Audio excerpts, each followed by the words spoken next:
All right, Cassidy, we've already been online now 2 hours together, I think.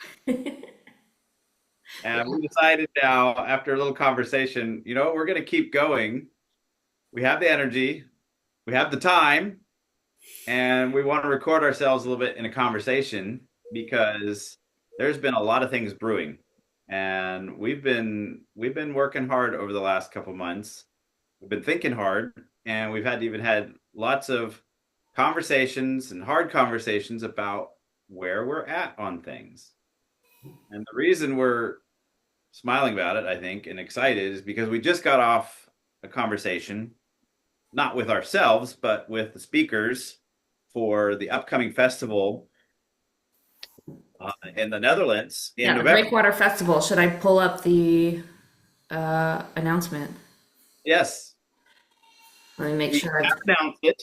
It is Yes, on. it's already been announced on Discords and things, so people who are watching this may already know about it. But They may I'll pull up the know. announcement here for They those may not who. know.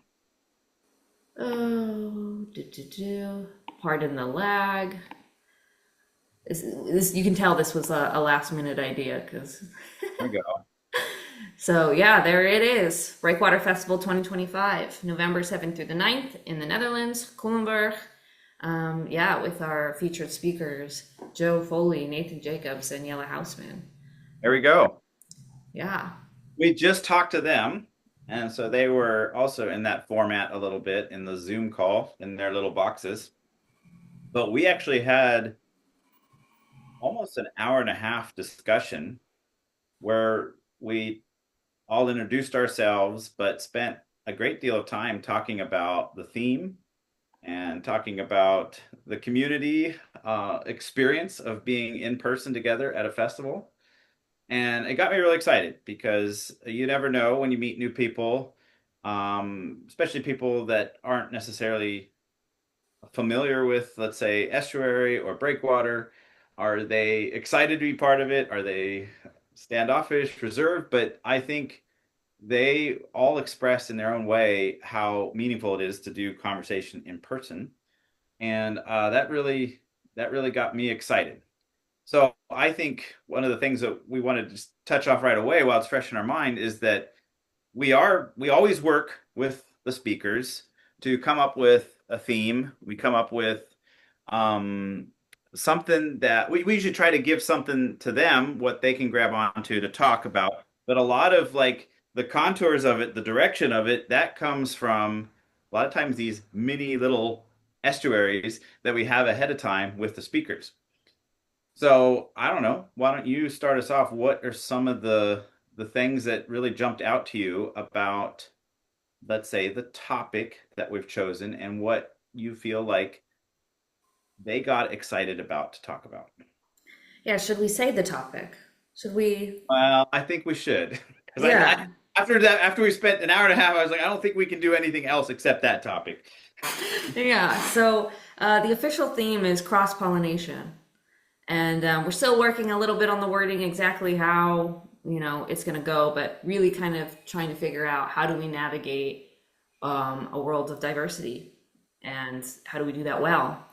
And yeah, it was really encouraging to me, especially as you mentioned, this sense of how do we have these things in person. That became sort of a sort of a theme with each of the speakers bringing up of how do you have this um, navigation of that diversity and communication in reality in the sort of hyper real world versus the online sort of abstract world. And it was encouraging to me because I think that's what Breakwater has been trying to do from the very beginning. How do we take this online conversation that we've been having, of trying to figure out meaning and life and all of those things, and how do we bring it into reality and lived community?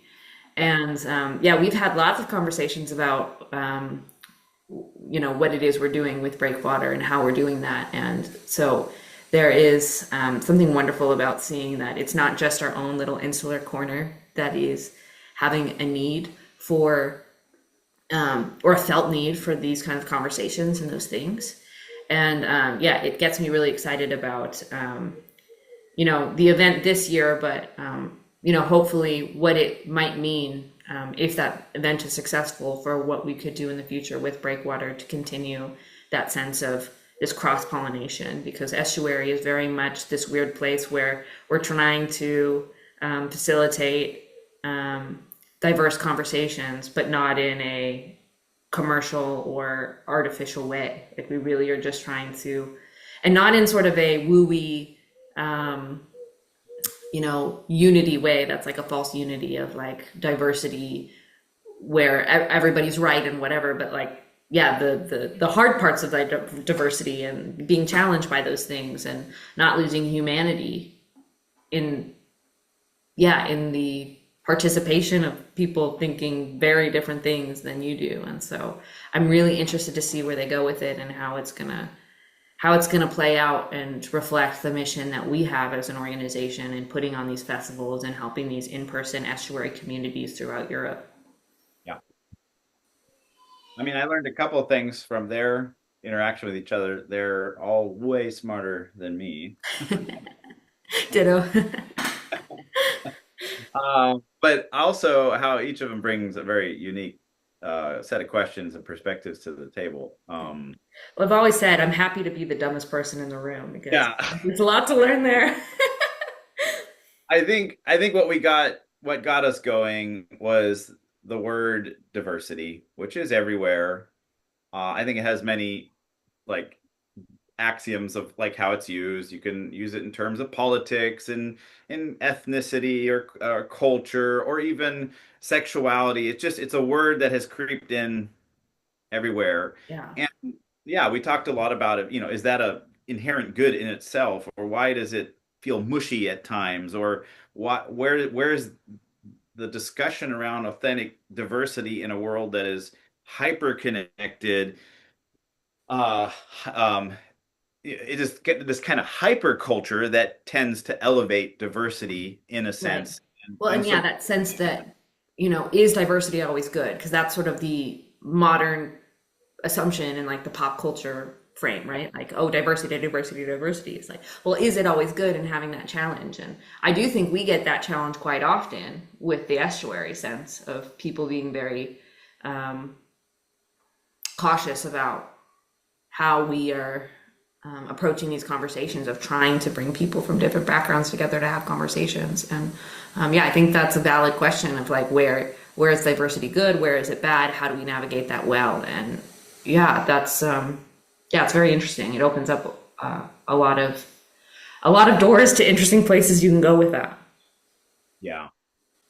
And then and when we were done with the conversation, we kept the conversation going on between us, sharing about even our own experiences in our work in different fields that we're in, from event management, comedy scene to I help my wife run a community center, and both of those places that diversity tangledness gets exposed or involved in different ways. And you know, I I live in a world here in the city we have, it's absolutely diverse in that sense. And then the community center that we work at is diverse in every way you can think. But we tend to like not want to put that out on the neon sign out front out front, because then somehow that imposes something else on the actual diversity that takes place in that community center. And the way I related to what a lot of them were saying is that you diversity has its value in its higher resolution, right? It's embodied sense. It's what even in the Christian, when there's something incarnate, not just something ethereal and abstract everywhere. Although that can be important too, but that's what we're confronted with, is this, like they kept talking about the word floodgates of just there's so much that comes at you. You do lose your sense of, well, what does really diversity mean, and what do we value it, and is that something you can just for its own sake seek in the Mm. world? Well, there's a big question there, I think, in the religious space of like where does diversity have a place within a church body and the church walls versus outside of that. And I think Paul Van Clay has been dealing with that question for since estuary begun of like how do you get outside of the wall garden of the church, and meet people where they're at and have this freshwater saltwater ideas coming and mixing and creating growth. And yeah, it's very, I think it'll be very interesting even for us as we have this conversation to figure out, where do we go from here. We've been doing 3 years of trying to have these events where we bring people from all walks of life, culture, religious backgrounds, political spectrum, what have you, together to have meaningful, helpful conversation that is people first, that leads with stories and personal experience to help us ground the humanity in having these conversations. And I think we've seen so much beauty in that. But yeah, I think I always, in the back of my mind, sense that danger of us losing the plot of like, where could that go, where it does become something that isn't real anymore, and that creates some kind of culture that is more toxic than healthy. Yeah. Well, you've heard me say it before. I think a conversation needs a culture, and I think that's it's one of my big things of why I invest in Breakwater, because you have to have sustained culture to hold the tensions of diversity needs a culture that understands that and wants to engage in it. Yeah. I have a question now, because we've now revealed cross pollination.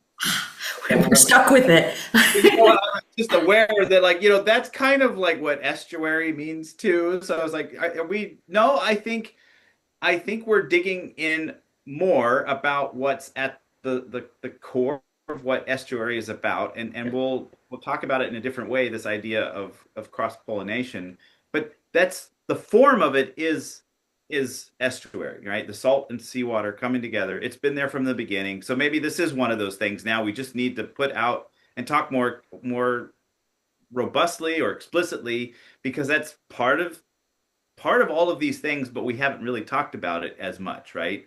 So I think this would be a good group of speakers that are going to really, I think, chaperone us through this well and give a lot of really good insights to it. So I'm very excited about it. Well, and I I think, think it's an yeah, interesting next step in comparison to the estuary, where it's sort of like the idea of you can't live and make your home in an estuary. But when it comes to the idea of cross pollination, like it gets us into the land and like tilling the soil and, you know, tending a garden. And like, how do we create strong crops, right?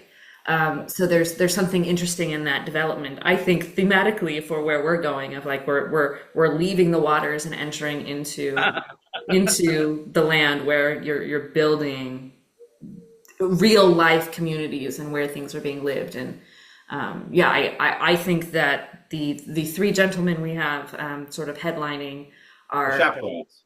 yes, the chaperone. Sorry, is that it?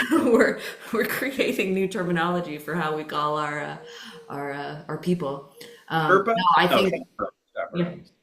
I think I think they're gonna do a great job of working together to help Yes. uncover things about this that um, yeah, are just going to be exciting and wonderful. So I'm really, really eager for it. So that was kind of the immediate what we've just been involved in. I think the the next thing I thought would be good to talk about is to go to rewind a bit, Mhm. because we've also been in a process over the last couple of months, really thinking about what where do we want to we've got a lot of experience. We've now hosted a number of festivals. We've done a road trip. We've done like a local gathering of like what we call an exchange. And so we've started building a couple of templates about how this all is coming together. And you approached the team a couple months ago and said, well, where do we want to go with this? Mhm. Yeah. Are we at a juncture here, because it takes a lot of work, takes a lot of time. It takes a lot of grit sometimes too. It's rewarding, but what are we doing this for? And so we started having internal discussions about the what's next, the what are we, uh, what's let's say what's important to us, and the I think why don't we revisit that a little bit? Maybe why you started to think about why is this the thing that we need to be start talking about after we've gained experience. What intersection do you think we were at, and why was that important to you to start talking about the future of Breakwater? Yeah. So, like you said, we did three festivals under two different names. We did uh, one uh, one day German speaking estuary event that we called an exchange. And then we did the estuary tour with Paul, where we went to and visited different estuaries in the Netherlands, Germany, and the UK, and spoke with estuary leaders and really tried to get a sense of what's happening in each of these countries and what is it that we need help with as we're building estuary in Europe. And it's been amazing. Like I think every time we finish an event, you just you get inspired by the reality of what we have been working for over 5 years now. Because it's some of the stuff started even before the festival. But in that same breath, it started asking the question of where is it going, and what is the destination of this journey? And I think when we all three started the festival journey, we didn't know what we were getting into. Matthias had this crazy idea of, hey, how do we get people in person? And he said, oh, hey, let's do a festival. And me having just walked away from a career in entertainment, doing in-person events and comedy festivals, and putting that on hold, maybe forever, to come move to a new country, to potentially get married and start a family and all of those things. And having that sense of like, well, maybe this kind of journey of being a part of estuary and the in-person event stuff just has to be put on hold, and getting this opportunity to do that was so exciting to me. But since then, I did get married and I had two children, and I wasn't sort of this single free agent that I always was. And so a lot of the decisions of where I put my time and what I put my effort into, it mattered a lot more than when I didn't have my boat tied to someone else, if you will. And now several someone else's. And so that question of like, this has been a great ride and I'm so inspired by this, but what are our options here? And I told you and Matthias, after we finished that estuary tour with Paul, I kind of came to the conclusion we either kind of have to ramp up or ramp down, which means really figure out how do we make what we're doing with events and estuary more sustainable, because let's be honest, we have profited so much in so many ways from these things, but not in a sustainable way. We certainly weren't making any money individually, but even just with the events, they were about breaking even.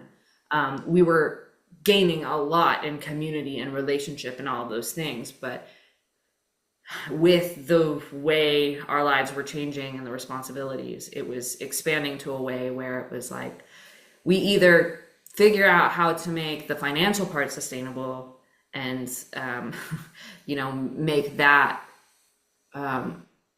work for the needs of what estuary is and where it's growing. Or we say, hey, we had a good run, let's do one more festival, land the plane, and let the seeds of what that did grow into whatever it needs to be going forward. And I think at the start of the conversation, we thought both of those were legitimate options. Both of those things were things that could be possibilities and be the right thing.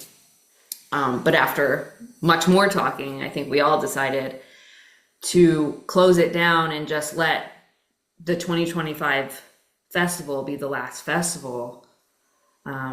Would sort of be a shame to not try at least to see what we could do and build something bigger. And so I think that's kind of where we're at in this recognition of like, hey, let's swing for the fences. Let's give it a shot and figure out how do we decide what breakwater is going to be, and how do we make that sustainable so that we can continue helping these estuary communities throughout Europe, the individuals that we've met through these festivals, and then reach even more people who we haven't met yet who are in so many situations like I was or you were when we started our own estuary journey, and feeling lost and not knowing where to go and how to have better interaction with these really deeply meaningful ideas and conversations that were salient to us. And so I'm sort of terrified, but I'm also sort of inspired and excited to see what we can make of this, and whether we succeed or fail. I guess I'm I'm open to either possibility, but I have this hope that we're building something that is actually going to be valuable, that other people are going to see that, and that we can create something and keep doing this thing that we love to do in a way that makes a lot more sense for ourselves and for the communities that we're trying to help. Yeah, yeah, yeah. I've often reflected on the the challenge of com community that we have on a mass scale, like in our in the in a culture that maybe has become more hyper individualized. We've seen a lot of change in, let's say, traditional culture norms, all kinds of stuff. It's there's what they call, it's a fluid hyper modernity, whatever you want to call it. We're in this space, this, and I think there is such a yearning to be part of community in a in a broad way that begs the question over and over again, how do you do that? I work in the church context. Mm-hmm. Every church consistently asks that question. How do you build a community when no one has time? How do you build a community when um when when when there isn't that um people aren't sticking around? How do you build a community when um things are just changing all the time, right? And I think what I'm trying to say is that even through my little window of looking through the church perspective, you can see that though in sports clubs. You can see that in the library club. You can see that in book clubs. You can see that in every layer of society over and over again. I had a long conversation with, what is it called? Square dancing, contra dancing, square dancing, where I was with my wife and we were at a this lovely event for families, and they the retreat organized one evening local square dance club come in and teach us square dancing, which was a ton of fun. And all of these, it was like 8 couples, and there was a caller. And then you talk to them, and they had the exact same kinds of concerns about the future. Where's the next generation? How, people, can we, people, are they going to care about this thing as much as we care about this thing? Right? Like that at the end of the day. And I was like, wow, that sounds like many conversations I've had in many aspects of society. Okay, long run up. I think there is the challenge of how do we sustain, inform, and encourage community? What does that look like? What does it take to do all those kinds of things? And I have been somebody that has really appreciated and profited from and gained so much from just being part of a local estuary here in Mannheim. And I see something like Breakwater being able to contribute to something larger than itself, at least being some kind of, I don't know what the language we want to use, um, some kind of pillar or something that able to promote it and be a point of resonance where people can see, look, estuary is a thing. It is happening in these different places, and we do have events that help bring people from all these different nooks and crannies all together, and that it encourages people to continue to do that in their local context. Mm. And I think there is a little bit of a breakwater shaped hole in all of this because we're not sure what you need to build that kind of thing on a maybe beyond the local community. And that's what we're trying to endeavor into a little bit, right? Because we have connections all across Europe now, just because we have been doing it. And it means that we are in conversations with lots of people in different places from London to Netherlands to Germany about how to do these things. And so I'm trying to say in long-winded tone, there is a need for community, and we're all trying to figure that out. And I have hope and and and excitement in some ways that there is some kind of thing to still be figured out one level up, that we can invite larger groups of people together to feel like they're part of something beyond just their local. Yeah. Well, and I think it also offers a space where local communities can be local communities and centered on the local issues and the local day-to-day participation of what it is to build in their space and time, and not sort of these grander senses of a bigger movement and trying to unify that. It really gives, by having some sort of organization to give structure that gives that space to work with the local community so that they can stay in their lane and continue to grow what makes sense for them in their context, while also helping others. Because that was something I was realizing going to all of these countries and seeing all of these different estuary leaders who were doing different things in different areas. They all had different pains, aches, and problems, and they had different senses of what they felt like they needed and what they were moving toward. Yet there was some connection in that reality of like, hey, we're all in this together in different stages, and there's ways that we can learn from each other, and find that way to kind of build growth. And it's been great to have estuary be, or breakwater be, that space where it unifies that space in estuary and allows us to make these connections and create spaces that not only grow deeper connections with the communities that are already built, but opens the door to people who don't even know what estuary is to have the chance to be part of these communities and add the local flavor to what's happening in their local areas.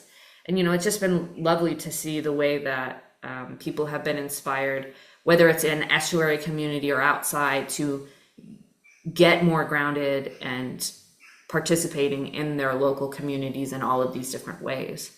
And I think that's ultimately the end goal. It's not to just create more estuary communities so we can take over the world and, everybody's in an estuary. Really, it's just creating that space for the people who need it, the people who have that space where they need this kind of community can find that, so that they can grow to have that deeper places in all of these other areas in their life.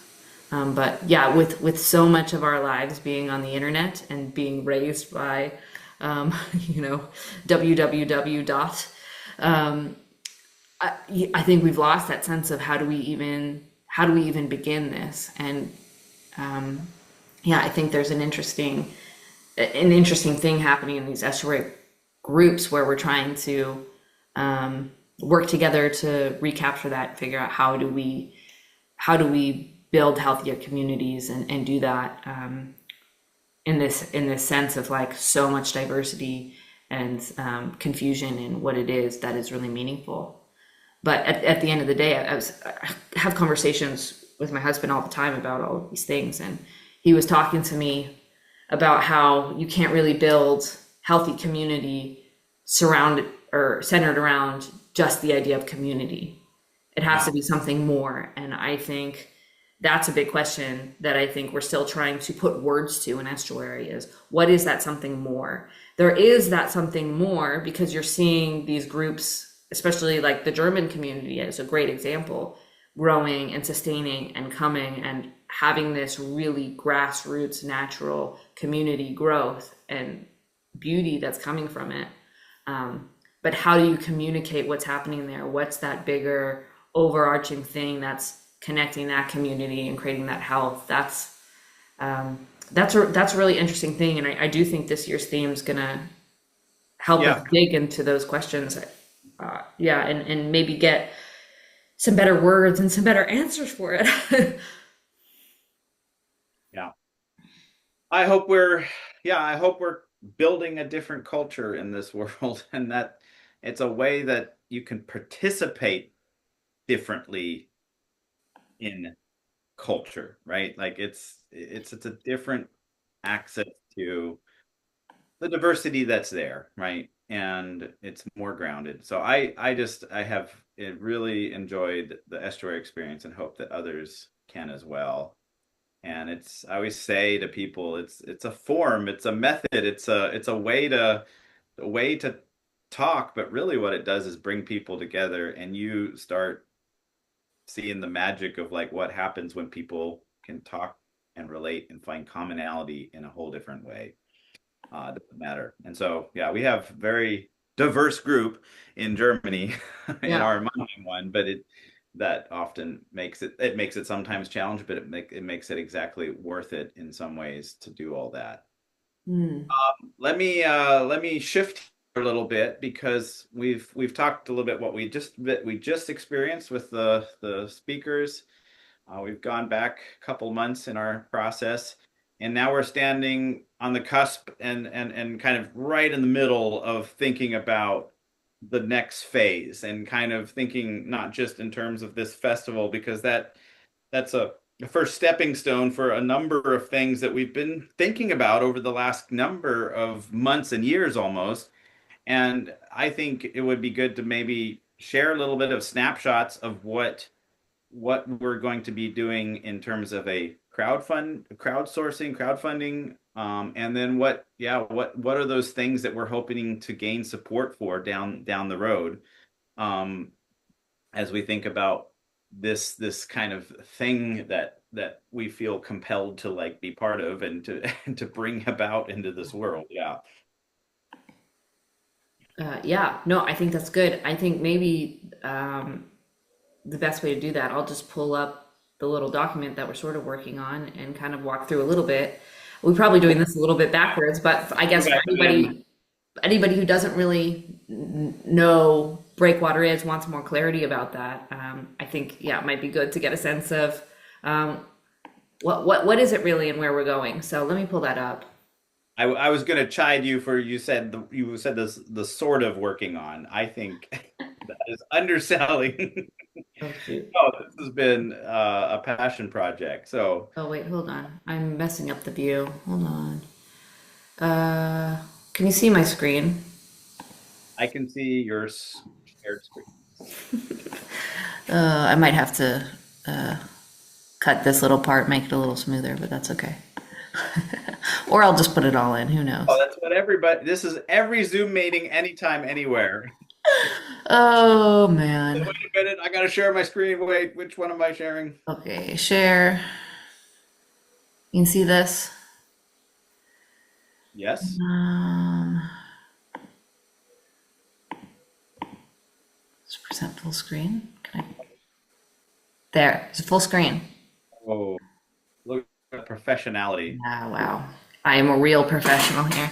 All right, so yeah, I guess best way to start is just talk. What is next? What is the next phase for Breakwater? What is Space Water? Where are we going, and how can you help? Because yeah, we're taking the leap. We're gonna try to ramp this thing up. So let's start with who are we? Breakwater is a network organization dedicated to supporting productive conversation and growing estuary communities beyond the online world. And we're doing that through hosting events and providing different resources to local estuary leaders and other people in the meeting space. And sort of our mission is to provide respite from the untamed tide of online exchange by supporting the creation of safe harbors for meaningful conversations and collective sense making that help change the temperature of the global meaning conversation for the better. a little bit wordy, but yeah, basically we want to take this online conversation that's happening that kind of, I think, took, at least in the estuary space, a large growth through COVID, and has slowly tried to find its way outside of the internet into the real world again through the last couple of years. And so we want to kind of help figure out how to make these online conversations less overwhelming by grounding that in in-person communities.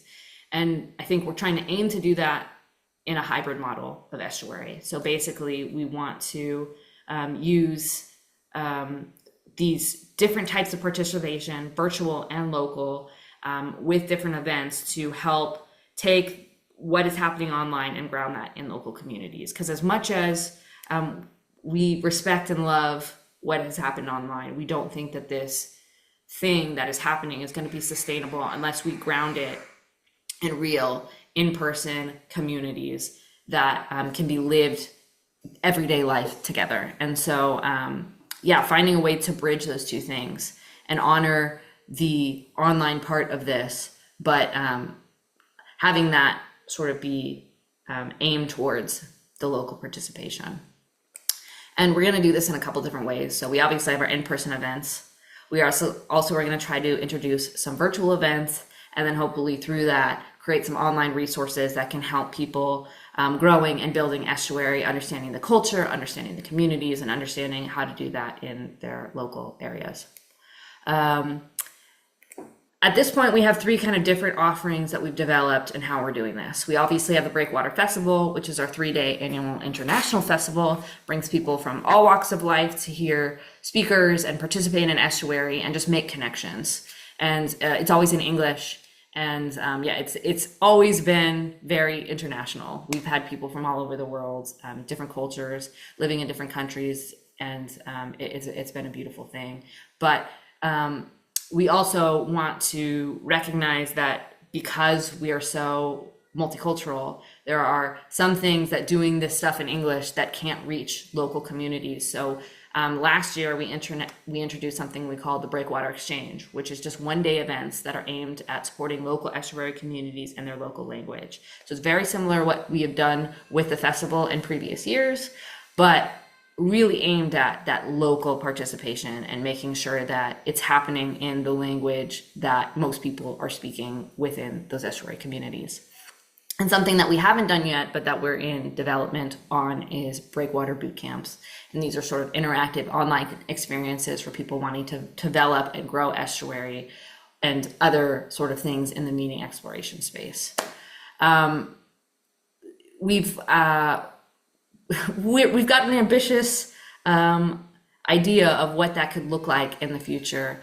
And so while none of these things are official or the dates are kind of locked in, this is sort of the hope of what we can do for 2026 for our in-person event schedule. So we obviously have our November festival in 2025 in Culemborg.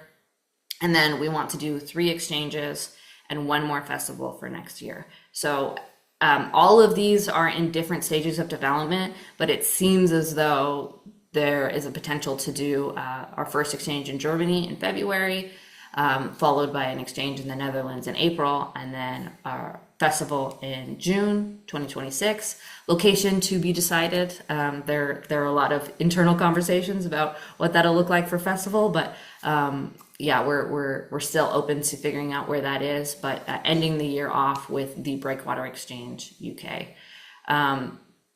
And again, we have the official festival that we've already announced.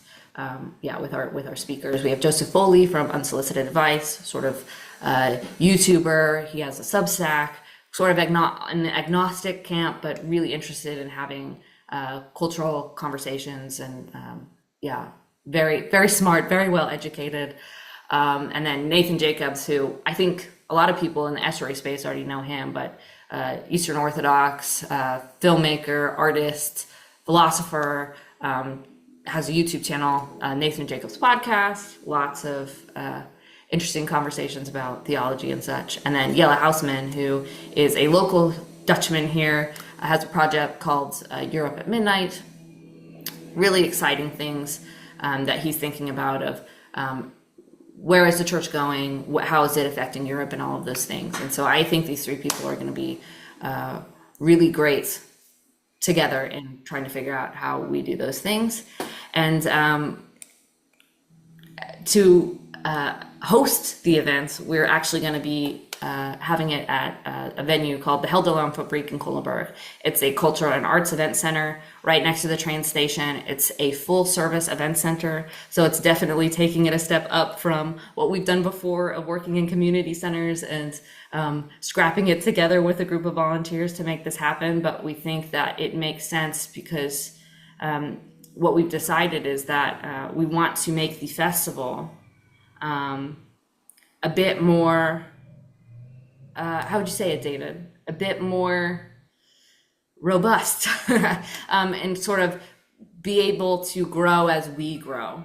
And so we had always talked about keeping the festival under 100 people, but now that we've introduced the exchanges, we want to give space for the festival to grow and become something bigger and international, and really let that be something that helps fund these small, intimate, local gatherings that really are targeted at those local community level participation. And not that the festival won't still be community oriented, but it's kind of giving space for different modes in which we're doing that. Did you have any thoughts about that? I've been to like what, three festivals, and I've hardly participated in any of them. Yes. And you'll get to this time because you won't be in the kitchen the whole time making all the delicious food. So I think there's a practical reason, which is the scale and the scope of things. It starts to get out unwieldy if we do it based on our own abilities, just as a team. And there's always been people that have helped, but you start to feel like you're leaning on yourself and everybody too much. And so in some ways, when you scale up a little, scale up in terms of numbers, but I think also I think you and I, having done many of these now, and Matthias, we'd like to experience it ourselves a little differently. Um, and that's where you start looking at a different kind of venue. And yeah, that it of course it means a different kind of price for participants, but it's something that for us feels way more sustainable just to be able to, in our own participation. It still takes a lot of work, but it's a different kind of weekend then. Yeah. Yeah. And then it gives us that space where with the exchanges, we can still have that very small, intimate, community oriented event that we love and want to keep cultivating, but in a way that can be a little bit more sustainable, that can rely and work with the local communities in the local areas to help us put those on and give sort of maybe more of like a celebratory thing where all of those estuaries that we work with on these exchanges and individual can come together and exchange with each other. And I think that's just a really beautiful thing. Yeah. So that's the dream, that's the hope. This is what we have commitments for and plans for, but it costs some stuff. So what we're actually going to be doing is launching a crowdfunding campaign in August to help us get to our first sort of payment goal for the 2025 festival. And we've decided that we want to do a crowdfunding campaign because we've only come this far with Breakwater and what we've done because of the generosity and the participation of the people within our community who have seen what we're doing, want to be a part of it, or want other people to be able to experience that as well and just see the beauty in what we're doing. And so we felt like it felt right to try and return to that community and see if they were willing to help us take this next step and figure out how we can take this to the next level and fulfill everything that we want to do for 2026 and beyond. And so we're really excited to kind of launch that and participate in that. And so I think the big question is, how can you help? And so there's a couple things that you can do. First of all, you can join our wait list. I have the link for it here. We'll put the link in the description as well. but that's going to give you a best chance to be updated on one, what's happening with the 2025 festival. But there's also a way that you can opt into our newsletter where you can be updated about all of the future events that we have and then what we have coming on with the crowdfunding campaign and everything else. The second thing you can do is share and support the campaign. I know that not everybody can donate or participate or be able to help us fund this goal, but getting the word out to people who you think might be willing to, might share the vision that we have, want to see us take this to the next level, it's so appreciated. And it really gets us to a place where we can actually make this a reality and make it so that it's not so stretched thin for the people who have been behind the scenes doing all this, and even the participants who have been helping us make this a reality so far. The last thing is help us promote, whether it's Breakwater, our events, the crowdfunding campaign. If there's a way that you know how to help us promote this thing, whether it's a connection to somebody else's YouTube channel or your YouTube channel, we'd love to help in trying to expand our circles. So we have an email right there. You can reach out there to help us on any of those fronts, but particularly if you're wanting to help us find a way to promote, I think that's really what we're needing help with as we build these next steps. And we haven't really mentioned anything about the boot camps yet, but we're also in development of a boot camp for 2026 as well. We're not ready to officially say what it is, but we're eager and excited to have that participation as well. So those things, by doing any of those three things, helps us continue the development and keep you updated about what we're doing and how would you say it? How we're doing on managing those goals and getting to that place where we're trying to, support the communities in these ways. Well, just come join us at the festival. I think Yes. it'll be a lot of fun, and I look forward to actually participating this year. Yeah. Well, and that's another thing. Joining an event also is helpful, but if you join the wait list, that gives you that chance to get Exactly. access to tickets and being able to know all of the details as we continue developing all of these different things. Yes. And so, Cassie, since you've kind of now switched to talking to the invisible audience beyond us, I I want to broke go the back fourth to the wall. future. I wanted to say there are not going to be any hammocks provided, despite the images you saw there. It's So don't BYOH. there's Bring your own no hammock. hammocking. It's gonna be And yeah, for Job's sanity, there will be no shirtless volleyball. no shirtless volleyball, no Top Gun. Yeah, that'll be Yeah. it is We're gonna keep it classy, but you have classic. to put the Easter eggs in there. So I didn't know what you were trying to communicate, but I do think you got the vibe of a festival there. But yeah, Well, and you never know. It may be that at a Breakwater exchange we have a hammock or two. there I could be a my hammock. husband is a proud owner of a hammock, so he may bring it for prosperity's sake, or to fulfill our marketing commitments. Well, thank you for taking the time now, Cassidy. We have officially been, oh man, since Five. almost 3 hours online, right? Mhm. Okay, so I So think it's probably a good time to exit the online world and be grounded in our real life communities. I think family duties to attend to. I need to get back to my family, and you need to get back to your family. Yeah. Uh, well, appreciate the time. No, thanks for the conversation. I think it was really helpful and Another one, very yeah. exciting. And for our to break the fourth wall again, for all of those listening, thank you for listening and being interested in this, and for any sort of, like, even considering any support or the participation. It's really humbling for us. I think that's the biggest feeling that comes out of all of this. I'm just always humbled by the support that we've had in all of these different ways by what we've done so far. And I'm really hopeful and grateful to, see what happens with what we're doing for our next phase. There you go. Thanks, everybody. And thank you, Cassidy. Yeah, thank you, David. Yep. Get back to your girls and hopefully you don't find your husband in a hammock on the job. Yeah. Yeah, hopefully not.